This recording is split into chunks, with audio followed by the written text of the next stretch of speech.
Welcome to the second episode of me creating an album from scratch with no experience. In the first episode, we looked at some of my old demo tracks and old songs that I've written over the years to see what we can use on this album.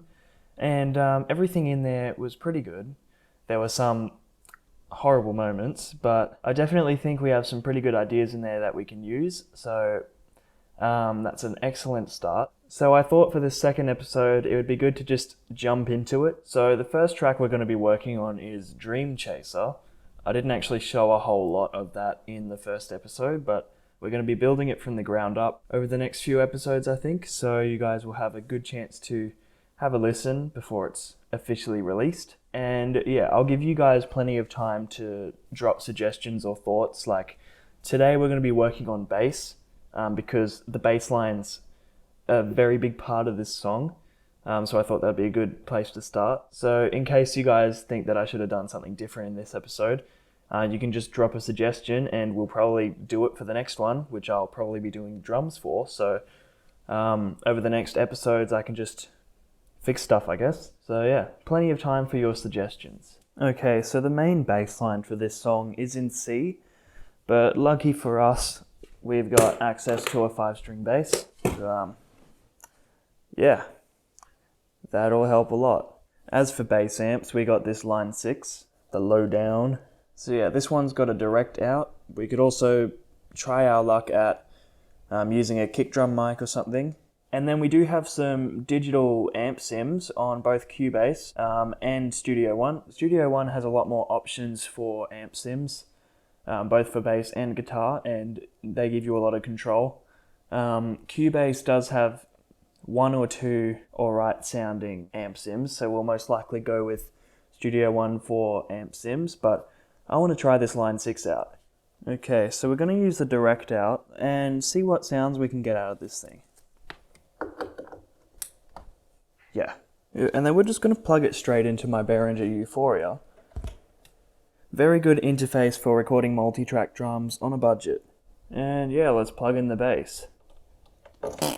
Yeah, and as you can see, there are a few options for amp models as well. You got like clean, you got synth, which is really cool. Grind, very distorted, and then just, yeah, all the others. Clean is probably the best option to have, just so it gives you full control. Line 6 is very good for their amp models and effects. Like, they make great practice amps and really good on-stage ones. Like, Muse has been known to use a lot of Line 6 effects. Okay, and I got the bass here. Luckily it doesn't cover my mic. Gonna plug that in, and let's get this thing on. Power this bad boy on. Don't forget the master as well. And we got sound. And I'm just gonna check if that's also going to my interface. Yep, so we got sound on my interface as well, and we can also monitor this using my headphones and KRK monitors, which is great. Just straight through the interface. So that's the clean sound.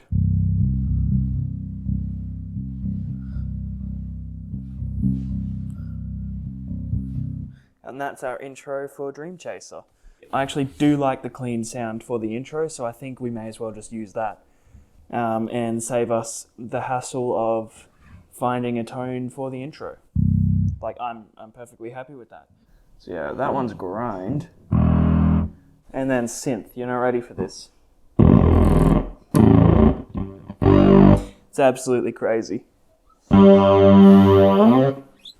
Also, keep in mind, I'm not a bassist or a guitarist. I'm just pretending. So glorpy.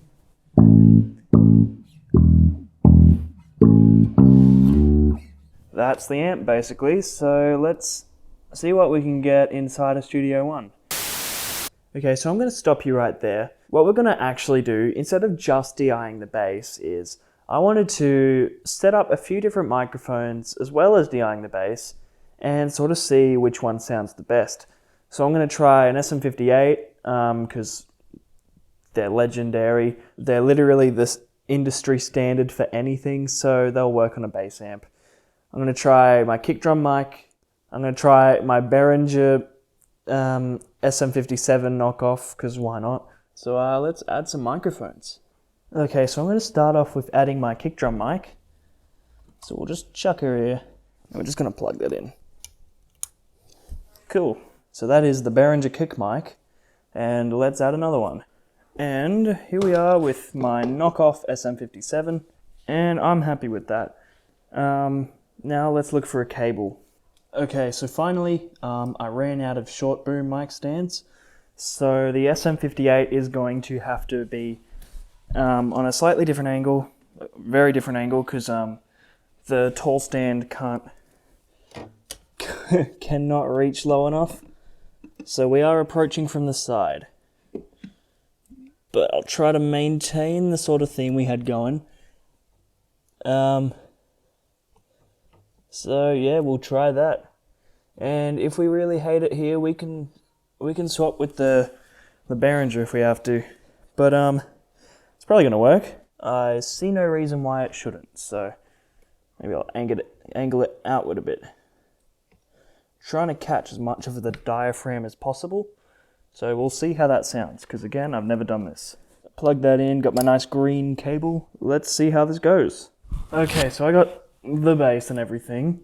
I also changed out my regular office chair for my drum stool, just for ease of access. So it is clipping on the kick mic, getting no signal from the SM58.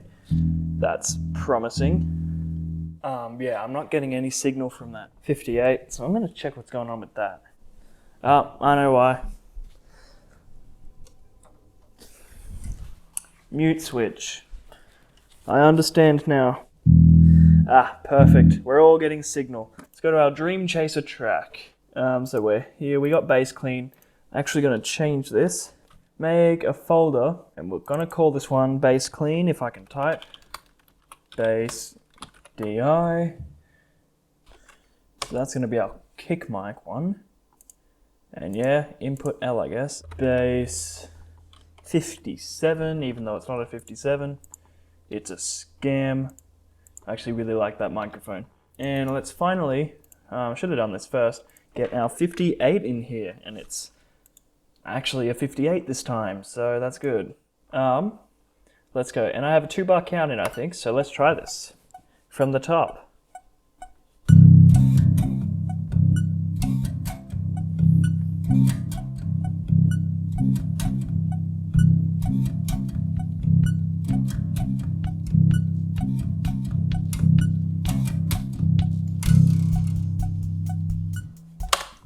Okay, let's hear it. I have no real expectations for this at all. Rhythm's not awful. I was expecting a lot worse from me. Try not to let it buzz so much. Anyway, again. Okay, so it is the next day, and I'm not 100% happy with what we actually got yesterday, so I'm thinking we'll retract the bass, because the signal I got was really quiet, so I'm going to boost up the amp and yeah, get more from there, hopefully less air, because I had to end up removing a lot of air in this bass track. So ultimately, I decided to go with the SM58. It just sounded the best out of all of them. I didn't want to just have it run straight through the bass into the interface through DI, because it just doesn't have as much character. So the 58 actually handled the bass response and the higher frequencies really well, as you would expect from such a common microphone. The kick mic was a little bit muddy, but if we wanted to, we could probably double it and have a bit of sub bass. So we'll see how we go though, and we'll figure this out in the final mix, I think. So yeah, I'm going to keep all these options here, just so we can change our mind later if we don't like what we end up choosing.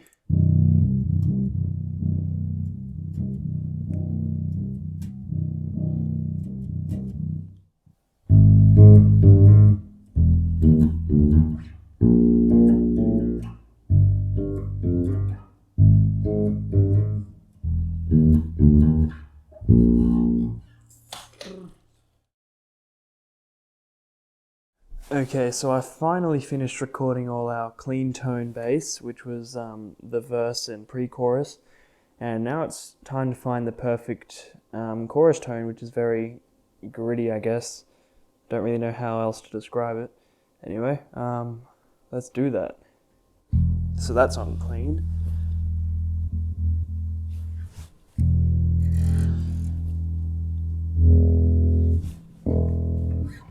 Let's try this this grind.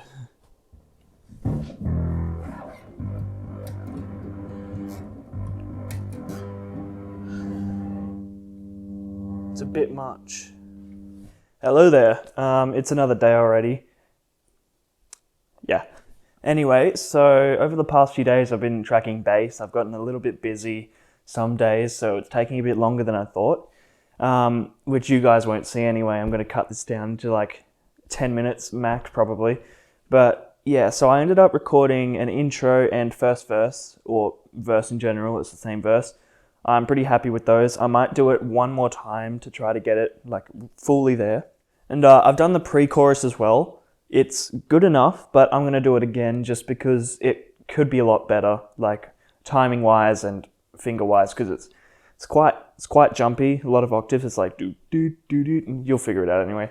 So yeah, I'm going to do those again one more time to try to get them right. And so hopefully I can get my clean tone back. I kind of erased it looking for my distorted tone. I'm going to try to do the clean tone one more time. If it takes more times, then so be it.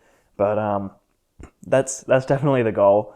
And after that, we'll look for our distorted tone. So get ready.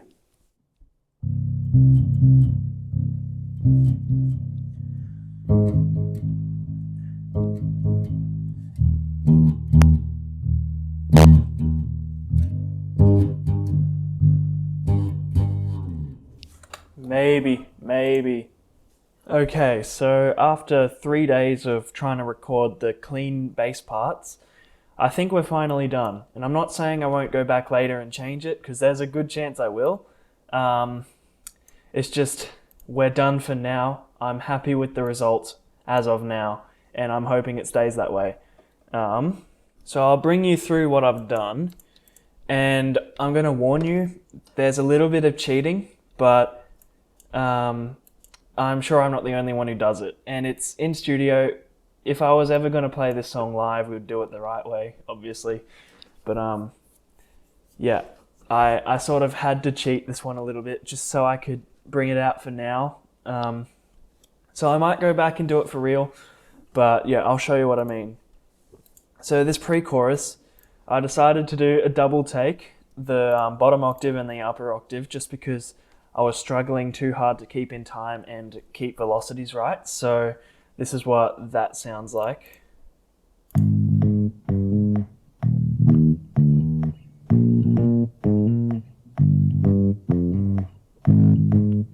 It's also a lot cleaner. And I will need to quantize a little bit, but yeah, that's where I cheated. And I'm sorry if that offends anyone, but that's just the way it's got to be for now. If you really hate it, let me know, but that's just how it's going to be for now. I'm not saying it's going to stay this way, but I think it might. It might have to. But that's the only time I do that in this song. So, yeah. So I've kept this the same from my last take. I'll give you context. So, in context,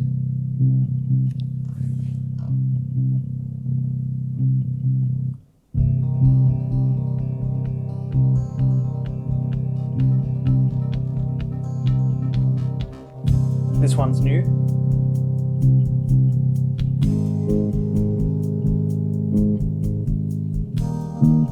And I'm pretty happy with it. You still get lost in the octaves sometimes, but it's the best we're going to get, I think.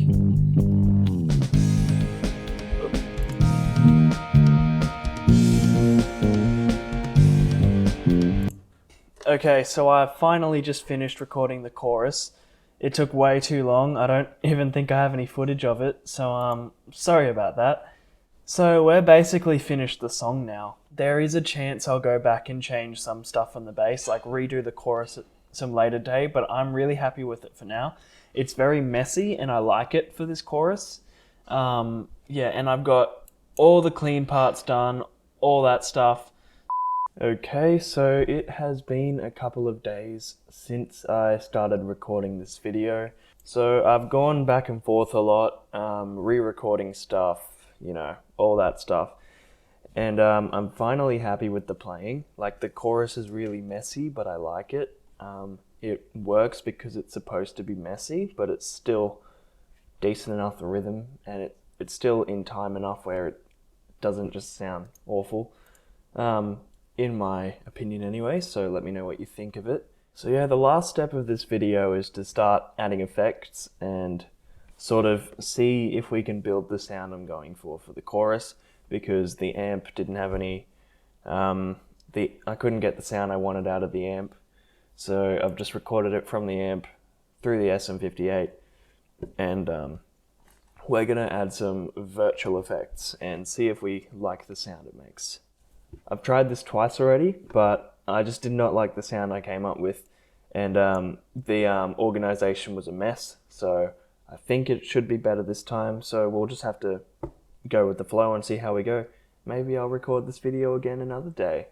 I hope not. Anyway, this is what we ended up with, so here we go. So a nice grumbly, growly 5-string sound. I'll add drums as well for context. Also, playing's not perfect, but I like it.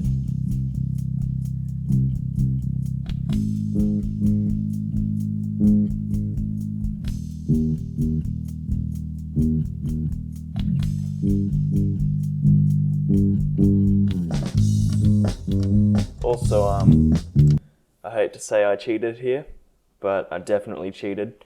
There was just no way I was going to get those octaves. So I thought, for the life of the song, let us cheat once with the recording. And it's better than my playing would have been, so I'm sorry if that offends you. But yes. So bottom is lower octave, up here is the higher one. I'm sorry.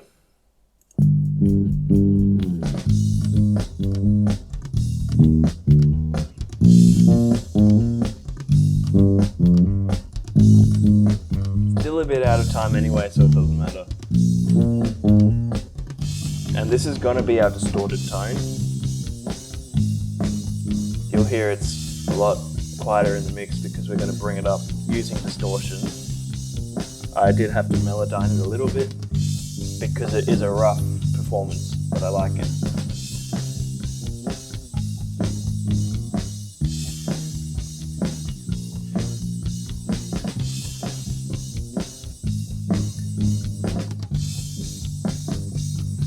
So that's basically all there is except for this breakdown.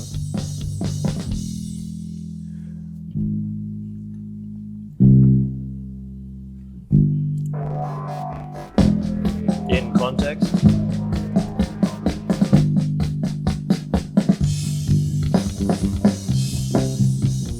So that's basically the song. So let's throw on some effects. So that's all the way cranked.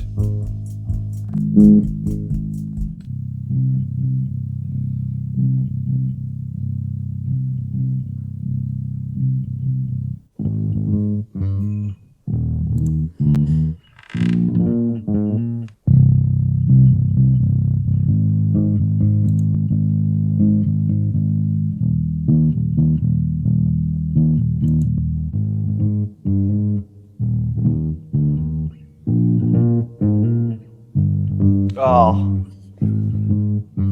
that's nice.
So I've already filmed an outro for this video 3 times already, and I've said I'm not 100% sure on this, but I'll probably fix it off camera.